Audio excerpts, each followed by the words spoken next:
Welcome back to Feeling Seen, the podcast about the movies and characters that make us feel seen.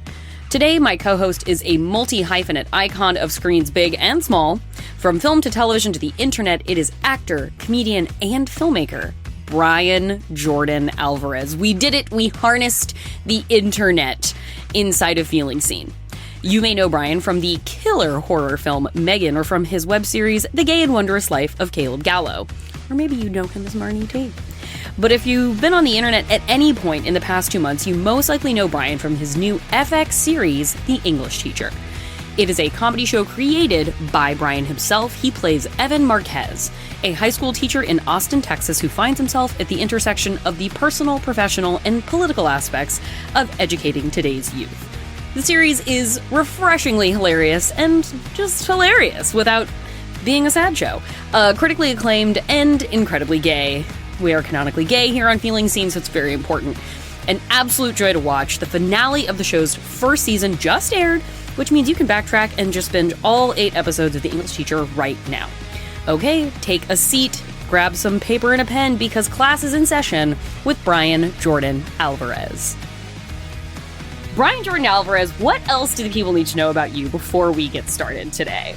Oh man, just that I'm enjoying I'm really enjoying the reception of English Teacher right now. People are. I hope so. It's getting a very good reception. Yeah, people are loving it, and I'm just grateful because we really loved what we were making, and we were like, I think this is super funny. And now the fact that people are responding to it, especially last night's episode, we have this like crazy, we have a lot of crazy characters in the show, and there's this mom character in this field trip episode we just did, and people are really loving it the way we loved it when we were making it. So I love it. Have you ever been surprised by something that you have made, like catching on, in the sense of like, I wasn't sure about this one? Or do the ones that catch on in whatever format they take, do they generally feel good when you've done that?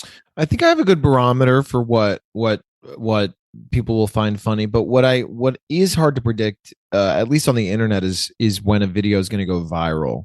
Oh, so God, yeah. you can predict when it's like gonna be well received, but you sort of don't know what's going to have that rare magic strike. I was reading an old a Vulture interview with you from when Megan came out, and Rebecca Alter was the one who interviewed you, and she talked about how you've been making. I love Rebecca Alter. She also was like the co-host of I did a live interview at something called Vulture Fest. Oh yeah, I worked several Vulture Fests in my time at Vulture. Oh yeah. Oh, so you know Rebecca. Well, something she asked you about in that particular Megan interview, she was like, you've been making really funny, like really gay stuff for a while. And as I think we were about similar aged, like around the late millennials, very settled in the millennial distinction. Mm-hmm. When did you know you could be making funny queer comedy? Or was that something you were always comfortable with? Like, we grew up in the very homo-nationalistic 2000s, post 9/11 world. Was that something you were always comfortable putting out there? Or was there a juncture where you were like, oh, I'm realizing that I can harness this voice in this way? That's a great question.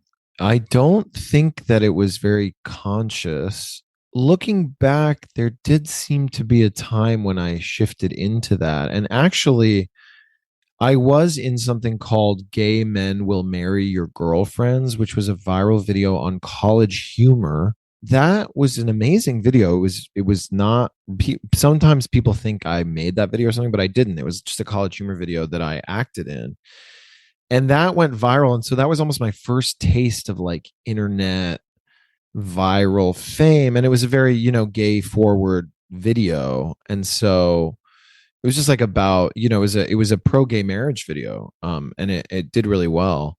And so then it felt like, maybe a bit more like obvious after that or something. But I definitely, there was never a conscious decision made, I don't think. I think I've just always been trying to make content about what I find funny. And it varies, like my characters are all just like the subject of what they do. Because I have all these characters on Instagram and TikTok. The subject of what they do is so, it almost doesn't matter. It's just more about who they are and how they are. I guess they talk about what they do, but yeah.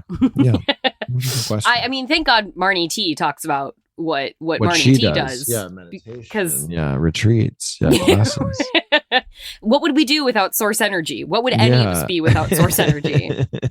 There's a Marnie T video that's kind of a deep cut that I really loved because I think I was in Biloxi, Mississippi, staying at a hotel that I think was a casino or something. I was like on a solo road trip. And I made this video where Marnie T was talking about this trucker that she had fallen in love with in Biloxi, Mississippi, like in her youth. And he said to me, "You know what, Marnie? I've never met anyone who has the kind of spiritual connectedness that I see in you." Sign up for my class.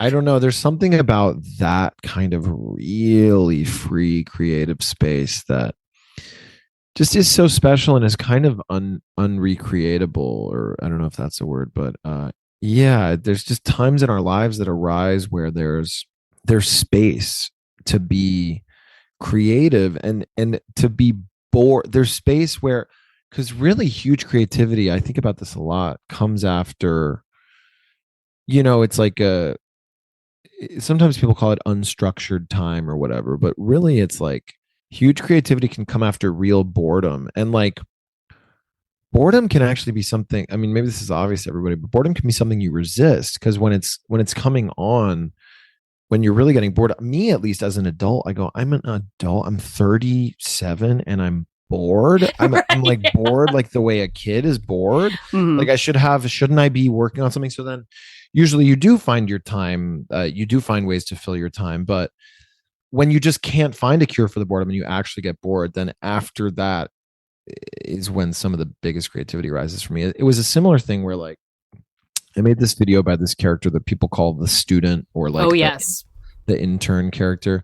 And it was when I was in Rome, I was in Italy, and I had been so jet lagged. To me, jet lag, I have jet lag a lot worse than most people. I'm like, whenever I'm going through jet lag and other people are like, why don't you just blah, blah, blah? I'm like, this subject, you will never understand how badly jet lag affects me. It's like, it's like my body is like everybody's got a cure for hiccups, and someone's like, yeah, I've literally never heard that advice ever. Thank you. Right. Yeah. It's like my body just really, really sticks to a sleep schedule and really resists changing it. So anyway, long story short, I'm in Italy and I'm like having whole nights where I just can't sleep, but there's a lot of boredom that comes from that. You're like tired of playing on your phone. You're just sitting there alone. And then like, this one video that went really viral of that student character where he says like, "Welt, I've been on an elegant walk." The elegant walk, yes. Yeah, that one I think also arose out of this sort of time of boredom. So anyway, I guess my rant today is pro boredom creativity rant. I'm wondering at what time in your life you were first exposed to the movie that you've brought for discussion today, which is Pedro Almodovar's All About My Mother. Were you a teenager prone to boredom, discovering Spanish cinema? Yeah, actually I was. Yeah, I was 16 and I think summer bored, or maybe 15. My mom worked in the Spanish department at her university. She works in the Spanish department at her university, and so they had a VHS of All About My Mother, Todo Sobre Mi Madre by Pedro Almodovar. And I don't know, somehow she had it around and I watched it and I was just like, this is the best movie I've ever seen. And I consider it my favorite movie. And it's like it's in a close race with Prometheus by Ridley Scott, which people find. What a fascinating double feature of faves. I know. And Dirty Dancing is maybe my third. Yeah. That's a man of range. Yeah, they are quite different. Dirty Dancing and All About My Mother, I think, are more siblings than Prometheus. But they all do have this gorgeous visual aesthetic and this sort of elegance about them, I think. But yeah, All About My Mother. Yeah, I was a teenager, and there was this summer when I was watching a lot of movies, but I don't think that was the same summer. There was the summer when I watched Y Tu Mamá También by Alfonso Cuarón, I believe, and I remember there was an ad before that movie for the soundtrack, and it was like, buy the soundtrack to Y Tu Mamá También. Why? Yeah, maybe it was E.T. Mama Time, but anyway, yeah, he said it in a thick American accent. But yeah, All About My Mother. Yeah, and what's funny is when I first watched it, All About My Mother, I watched it without subtitles many times, and I watched sort of a pretty low res version of it because it was like copied onto a VHS or something, and I still could tell it was the best movie I'd ever seen. And so later, when I watched it with subtitles and in high def, I was like blown away. But also because my mom is Colombian, so I speak Colombian Spanish, and that movie's in Spanish from Spain. And so there were a lot of turns of phrase that I didn't understand. So about 25-30% of the movie I was getting on a feeling level, but like even on technically later when I watched it with subtitles, I was like, oh, that's what they're saying. That's what's going on in the scene. And it's just greatly to the movie's credit because even misunderstanding things or not understanding them, I was like, this is a masterpiece. And I mean, people agree it won the Oscar in 99. Esteban! Esteban!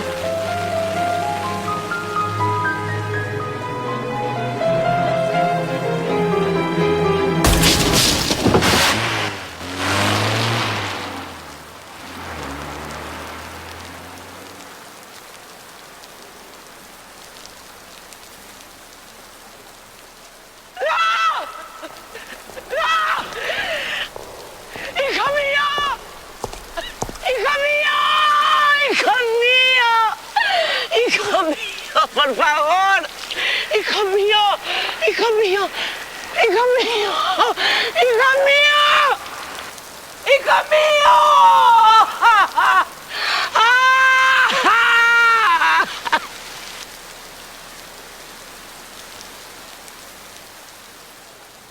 Why was it so evidently masterful to you? Well, Pedro Almodovar's visual sense is some of the best in the world. It's just like the colors and the light, and I'm always chasing that lighting. He has a certain kind of lighting, especially in that movie where he puts a lot of light over people's shoulders, and it's called rim light, I think, which is like it goes around their head. It's coming sort of from behind you and above you, kind of like beatific almost. Yeah, it's making you kind of glow a little bit like an angel, and then very nice, beautiful, soft lighting on the face, and yeah, just romantic lighting, dark darks and light lights, and it's very special. But his use of bright color too is something that I had a learning curve about, because I thought that the saturation was cranked up in his movies, but it might be a little bit, but the saturation is pretty standard. What's actually happening is the production design is making use of very strong colors. And so I've learned to do that over time, and learned that it's not really about cranking the saturation up so much as it is putting colorful things in the frame. With somebody who really built a foundation under them, like, on the way to English teacher, which is obviously a different element of production value coming from an FX television show. Like, how did you incorporate or hone or sort of consider your aesthetic within like front-facing videos where it's more of a sort of like found material? You're doing a lot of improvisation. The context is what it is within those sort of videos, and so they like have certain constraints on them, or like how do you tame that desire toward high aesthetic like that when working with a lot of kind of like DIY elements, putting your work out there, like the quick turnaround stuff? It's a great question, because it actually, you're describing exactly what that journey was for me, which was that I was very into really making the best visuals I could. Even when it was just me and my friends with a camera, I was still interested in trying to make that look good, right? Even in an amateur way. And it was COVID, really, and the sitting around of COVID that many of us did, that made me finally go, you know what? I'm just going to post this little video I did with this Snapchat filter on. And I think I'd been kind of making them as a joke for myself for a while, but it was really this Marnie T character that you mentioned, this sort of spiritual character that I do. And people just love those characters. It's a particular genre. There's not that many people that do it in that exact way. And it's, to me, it's like, it's been a gift in my life to be able to use my creative juice in such a, like you're saying, a fast turnaround way, because it also helps me satisfy the desire to be creative while I'm working on things that take longer, like, high level productions like English Teacher. And how, like, in getting into like making English Teacher, like going up the production value gets to be higher on something like that. Is that something where how much of the aesthetic of the show sort of was within your sphere of control, and how much, like, with more resources at your disposal, was that something, how much of that was like part of the craft of putting this together and executing It was a lot. What you had in your head? Yeah, a lot. I really cared. I really care. I continue to care how the show looks and is, and we have a great production designer, Kate Bunch, and we had an amazing DP, Brian Burgoyne, and a different DP on the pilot who's also excellent, Jeff Waldron. And with Jonathan Kreisel, who directed, about half of the episodes or slightly more, I think, this season, and was one of our EPs, who does have a very strong visual sense. We really worked on these things, and we would look at images, from Pedro Almodovar movies and be like, this is how I want this shot to look. And there were times when, there was often the opportunity to go more gritty with the visuals. And I would say, no, I want this to look, beautiful. Basically, I want this to look good and I don't know, just elegant, not just Almodovar, but Ridley Scott similarly is another one of my creative idols. And he similarly has this strong visual aesthetic that really in large part comes from the lighting and the production design, but the lighting is a huge part of it. This sort of shiny, sleek, beautiful lighting. So I was often, I was very involved, and I really cared about that. And I think we pulled it off. I love the way the show looks, and I feel excited to go even further with the visuals of the show. With watching All About My Mother, then, did it stand out to you at the time as sort of something different from, like, perhaps other, like, American media that you were consuming? Like, if I had been watching that in 1999, I don't know that I would have put the word transgressive to it, but I think later I would have understood that, like, shit, I was watching something transgressive. I guess it was almost like I knew that I was watching something that was more up my alley than anything I'd ever seen, and something that I was like, oh, this is made by someone who I relate to in a way that nothing I had ever seen had been, except for maybe like Dirty Dancing has a similar quality. It had a, All About My Mother has like a certain heart and soul to it that I related to it. I connected to it. I don't think I knew it was edgy or thought of it as edgy. I just thought of it as like the best thing I'd ever seen, and the thing I felt the most connected to out of anything I'd ever seen. And beyond, like, the aesthetic of it, like, what do you know, like, narratively, could you speak to now what those things were that you're like, damn, these things were really latching into me? Like, especially as somebody who would go on to be creating characters of their own and sharing arcs of those characters with massive watching audiences. I think it's just a great story, which is like lightning in a bottle. Almodovar writes a lot of amazing stories, and something about the story and All About My Mother is just perfect. It wanders in the perfect ways, and it's just, I don't know, it just closes all the loops so well. It's just a perfect story. Story is a can be kind of a mystical thing. It takes you, and you can work on it and you can improve it, but the I don't know, there's something magical about it. So I just, that story of this woman, and early on in the movie, spoilers, but her son dies, and so then she goes to another city where she came from, and she's looking for his father, and it's like, it's just amazing. It's a masterpiece. Manuela, desgraciadamente, el resultado del encefalograma es el que nos temíamos.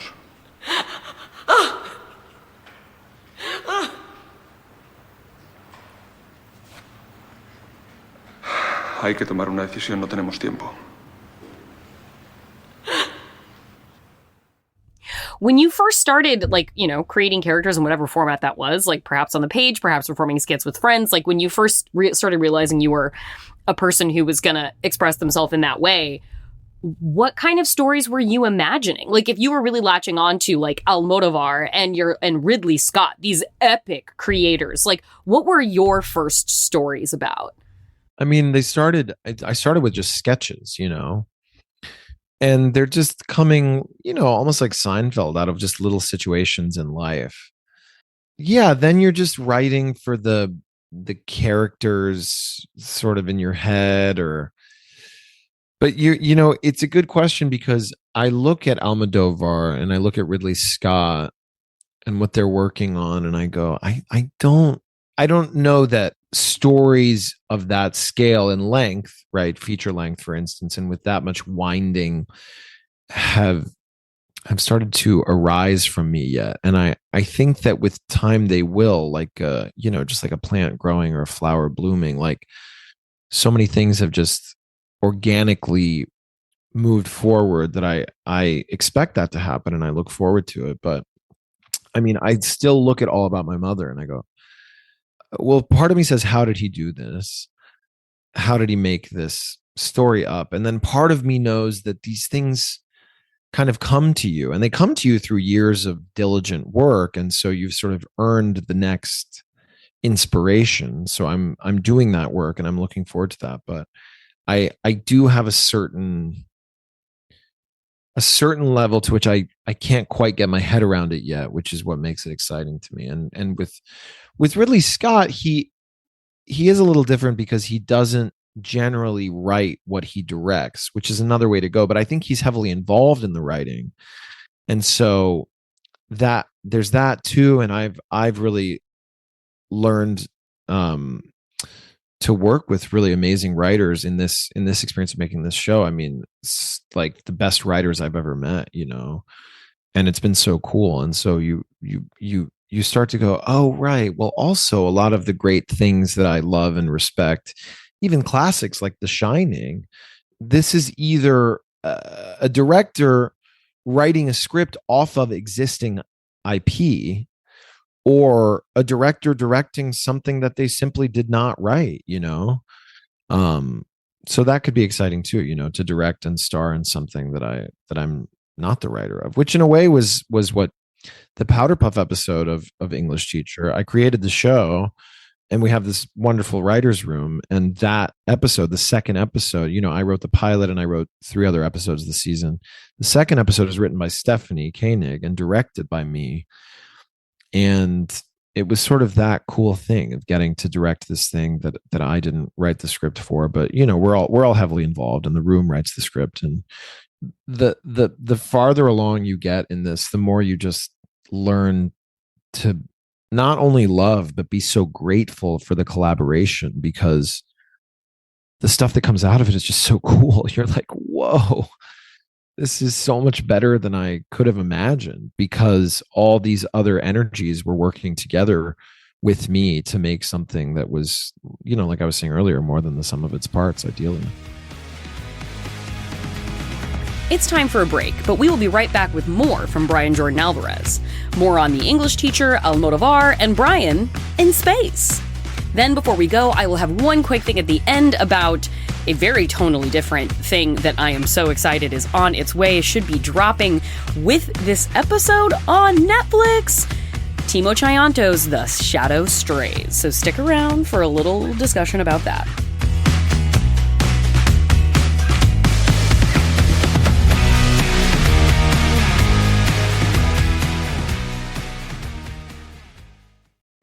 You know, we've been doing My Brother, Me for 15 years. And maybe you stopped listening for a while. Maybe you never listened. And you're probably assuming 3 white guys talking for 15 years. I know where this has ended up. But no, you would be wrong. We're as shocked as you are that we have not fallen into some sort of horrific scandal or just turned into a big crypto thing. Yeah, we don't even really know how crypto works. The only NFTs I'm into are naughty, funny things, which is what we talk about on My Brother, and Me. We serve it up every Monday for you if you're listening, and if not, we just leave it out back It goes rotten. So check it out on Maximum Fun or wherever you get your podcasts. All right, we're over 70 episodes into our show. Let's learn everything. So let's do a quick progress check. Have we learned about quantum physics? Yes, episode 59. We haven't learned about the history of gossip yet, have we? Yes, we have. Same episode, actually. Have we talked to Tom Scott about his love of roller coasters? Episode 64. So how close are we to learning everything? Bad news. We still haven't learned everything yet. We're ruined! No. It's good news as well. There is still a lot to learn. Woo! I'm Dr. Ella Hubber. I'm regular Tom Lum. I'm Caroline Roper, and on Let's Learn Everything, we learn about science and a bit of everything else too. And although we haven't learned everything yet, I've got a pretty good feeling about this next episode. Join us every other Thursday on Maximum Fun.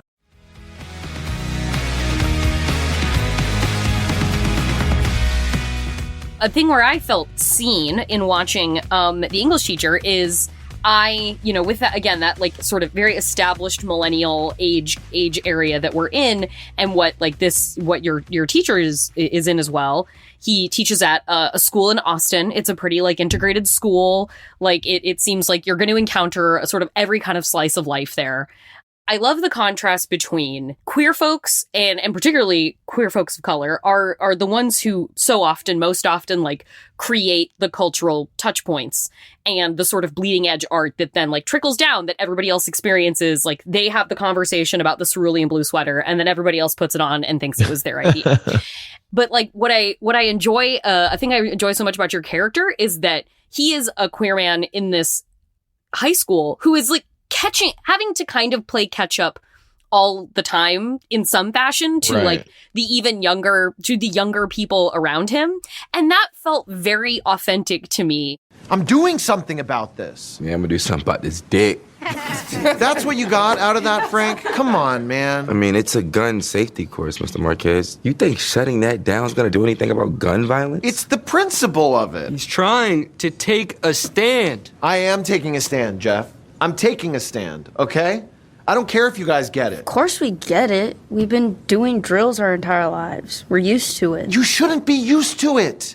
That is so depressing. It's not that depressing. Mr. Marquez, I'm with you. I'm super anti-gun. Hartman, we know you're anti-gun. Your parents are like hippies. They are like anti-electricity. They're not anti-electricity. They're pro-wind turbines. Evan, that's what I love about this character is he, like everyone in the show, is doing his best, and it's just fun to watch people try to do their best. And in a comedy, essentially the hijinks that ensue when they're trying to figure out how to do that, basically.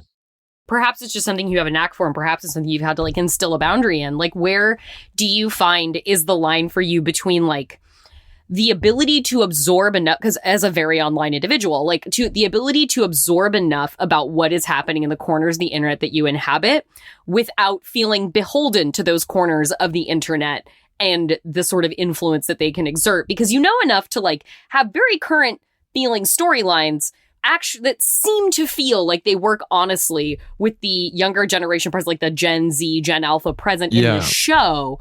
Which is like, I feel like that's one of the hardest things for people to do is when they start writing words into the mouths of kids for things, they just write their generation into them. Right. So how do you find your balance between like, I'm taking it in, but I'm not feeling beholden to the cultural barometer necessarily in a way that I can imagine is quite stifling. I think it's just about writing all the characters with empathy, basically. We just try to write them from a place where they are doing what they know to do, like they're coming from their own perspective.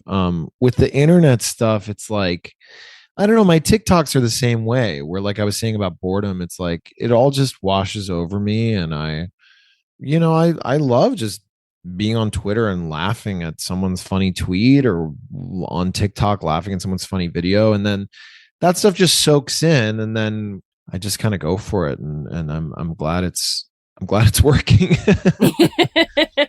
I'm grateful. We have a lot of great actors too.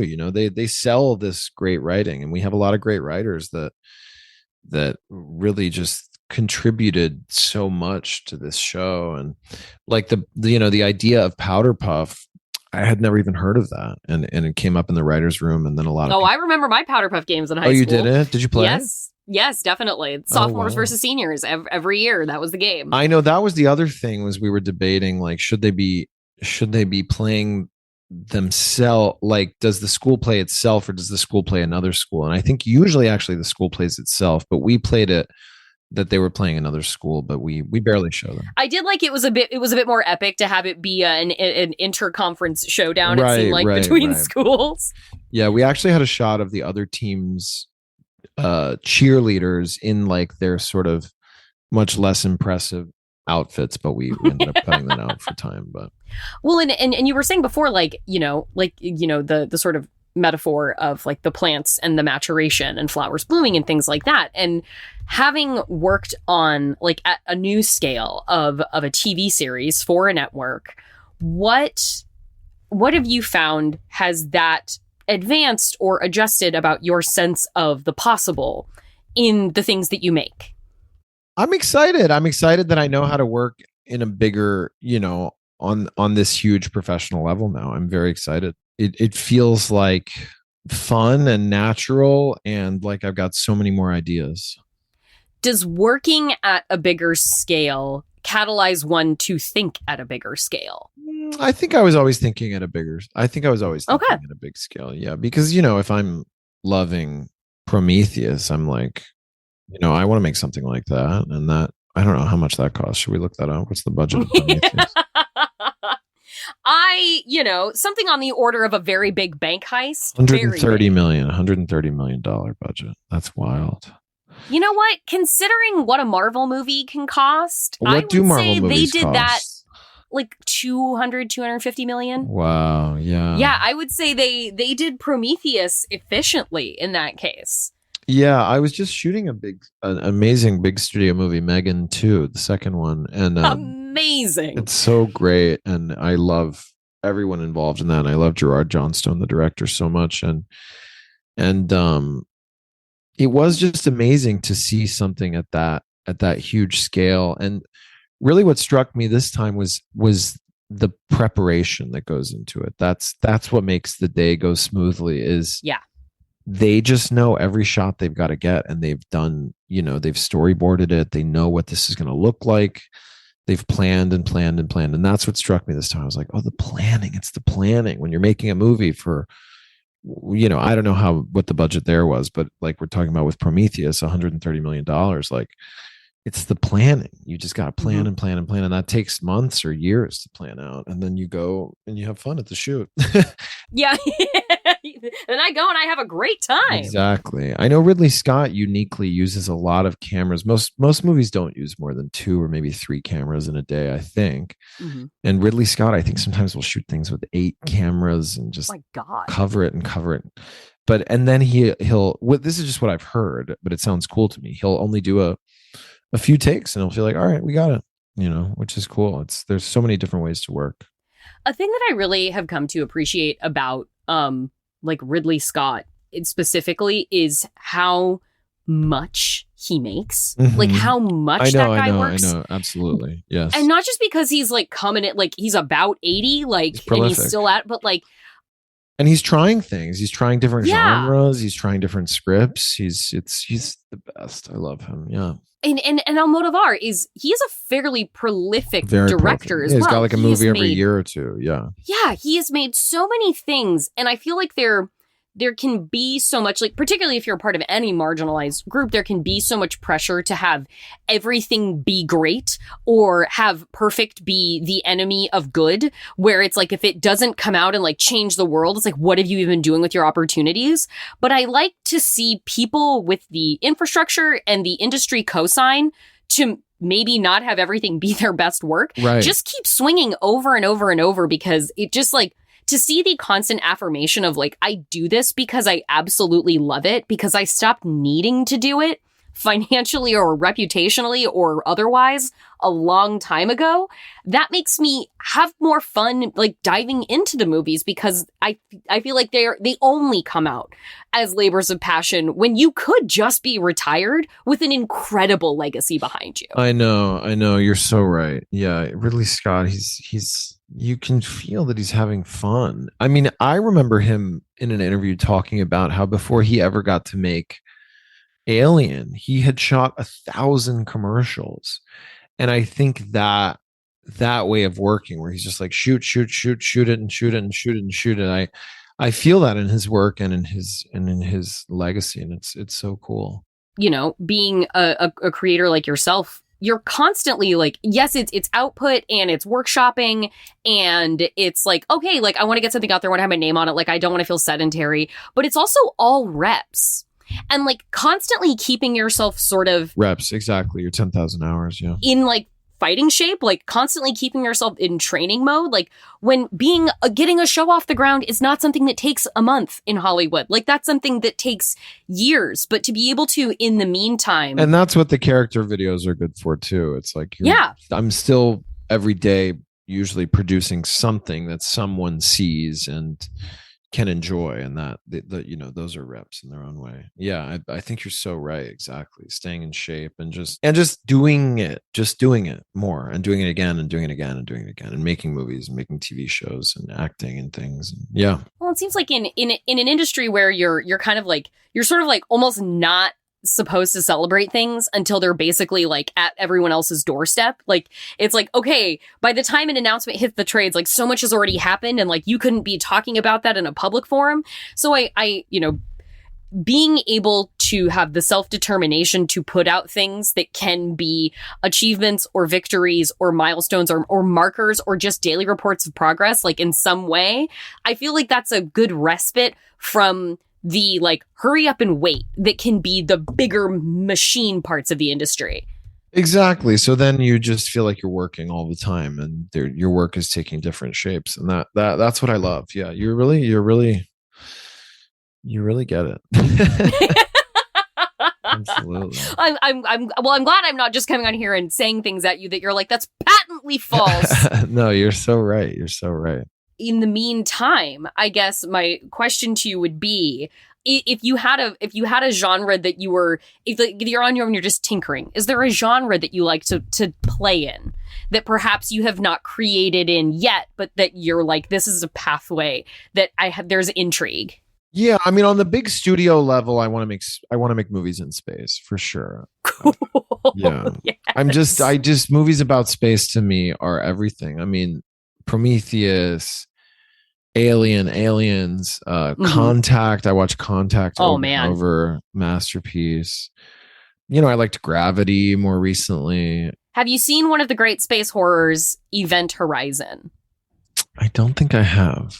If you would like to watch a haunted house in space movie, highly recommend. So that's a space horror. Okay, yeah. Yeah.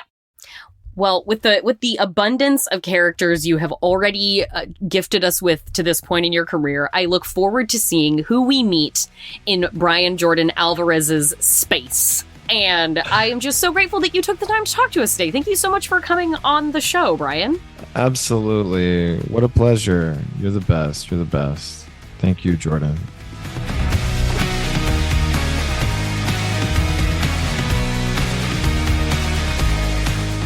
Thank you so much to Brian Jordan Alvarez. While we await you in Megan 2.0, which he will star in alongside Allison Williams once again, you can stream all 8 episodes of The English Teacher on Hulu right now. And it is sitcom length, guys. So you can get through all 8 of these episodes in like half an afternoon. Just breeze right by. Go do it. You will not regret it. And now, that one quick thing before I go. Guys, action friends, action fans out there, people who are fans of blistering, thrilling suspense cinema, Timo Chianto, he is back. He, of The Night Comes For Us fame, which is perhaps the just pound for pound best pure fighting movie like ever made. Like it's so good. Iko Uwais, Joe Taslim, Julia Estelle as the operator, the crazy lesbians. Watch it if you want bone incinerating, beautiful, violent, virtuoso violence on screen. While we wait for an operator sequel, which the faithful always will be, we are getting The Shadow Strays. And this movie looks as like 20 pounds of dynamite in a 10-pound bag as the night comes for us. Let me give you a little summary. Skilled in the art of killing, a young assassin defies her mentor to save a boy from a ruthless crime syndicate, and she'll destroy anyone in her path. Boom. Look at the Netflix, it gives a little like one-word description. This movie is, explosive. I don't doubt that. Timo has been feeding us little bits on X, aka Twitter. Oh God, I just called it X. Cancel me. On Twitter, it looks, look at me, I'm stuttering. It looks so exciting. It looks so good. Obviously, Night Comes for Us stands. Would love a continuation of that universe, and we've been crying for an Operator movie for years. But you know what? Timo is out here doing his thing, kicking absolute ass. And I just like, I really don't like to overhype a movie and be like, this is gonna be the best thing ever. I just know it's gonna deliver. And we are in just such a beautiful time of action cinema, like not only being created, there's been great action for a long time, but the way we are sharing it and boosting it, the way the art form is just constantly leveling itself up into new dimensions. This is super exciting. I can't say any more about it than these teases give me, because it comes out this very day. This episode drops Netflix Thursday. Support international cinema. Things get buried on Netflix. Go look for this one and support fight movies, because they rule and they are artistic feats of accomplishment. And that's our show. That's what we're going to go out on. You can follow us on Instagram and Twitter at FeelingSeenPod, or send us an email at feelingseen@MaximumFun.org. If you want to follow me, I'm Jorcru on Twitter, which is JORCRU. Our theme music is by Andrew Eben. This show is produced by Daniel Huesias. Our senior producers are Kevin Ferguson and Laura Swisher, and this, as ever, is a production of Maximum Fun.